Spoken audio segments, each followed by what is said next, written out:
ஒரு நிமிஷம் தலையிடாதீங்க. இது வந்து பார்த்தீங்கன்னா, ஒரு நல்ல ஒரு செயல் தான் நான் சொல்ல போகிறேன். இப்போ பார்த்தீங்கன்னா, எவ்வளவோ கார்ப்பரேட் கம்பெனி இருக்குங்க. ஏன் டைல்ஸ் கம்பெனி இருக்குது, பைக் கம்பெனி இருக்குது, கார் கம்பெனி இருக்குது, பல கார்ப்பரேட் கம்பெனி இருக்குங்க.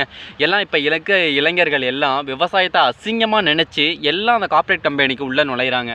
அந்த நுழைஞ்சியாலும் அதில் பார்த்தீங்கன்னா வந்துட்டு ஒரு அடிமைத்தனமான வேலையாக தான் செய்யணும். அவங்க எவ்வளோ தான் அந்த கம்பெனியில் வந்து மாடு மாதிரி உழைச்சாலும் நைட்டில் அவங்க வந்து சாப்பாடு தாங்க சாப்பிட்டாகணும். மதியமும் சாப்பாடு தான் சாப்பிட்டாகணும், காலையிலையும் சாப்பாடு தான் சாப்பிட்டாகணும்.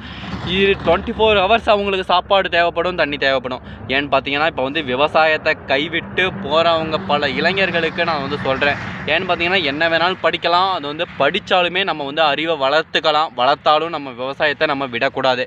விவசாயத்தை விட்டோம் அப்படின்னா வந்துட்டு மிகப்பெரிய இழப்புகளை நம்ம சந்திக்க வேண்டியது இருக்கும் பல காலகட்டங்களுக்கு பின்னாடி. ஏன்னா இப்போ இருக்கிறது நம்ம 2025 இருக்கோம்.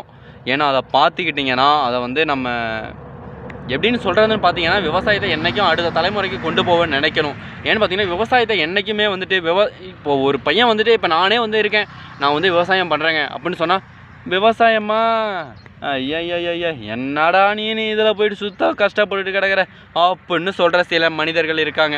ஏன்னு பார்த்தீங்கன்னா, இன்றைக்கி நான் இதில் கஷ்டப்படலைன்னா ஒரு நாள் நீங்கள் அதில் வந்து சாப்பிடவே முடியாது.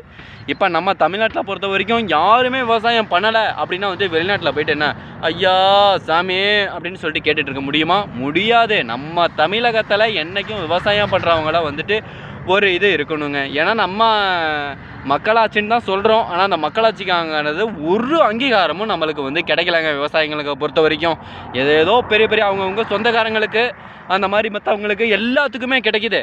ஒரு விவசாயிக்கான எங்களுக்கு எதுவுமே கிடைக்கிறதில்ல. ஒரு உழவர் சந்தையாக இருக்கட்டும், அங்கேயுமே ஒரு சொந்தக்காரன் வந்தான் அப்படின்னா அந்த அதிகாரி இருந்துட்டு அந்த சொந்தக்காரனுக்கு தாங்க முதலுரிமை தரான்.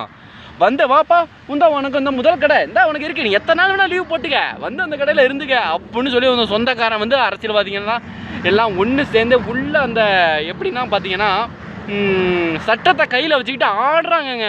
அந்த மாதிரி ஆட்டத்துக்கெல்லாம் முடிவு கட்டுற வழியாக 2026 நம்ம தளபதி விஜய் அவர் வந்து முதலமைச்சராக இருப்பார் என்பதை நான் வந்து உறுதிக்கோளோடு எடுத்துக்கொள்கிறேங்க.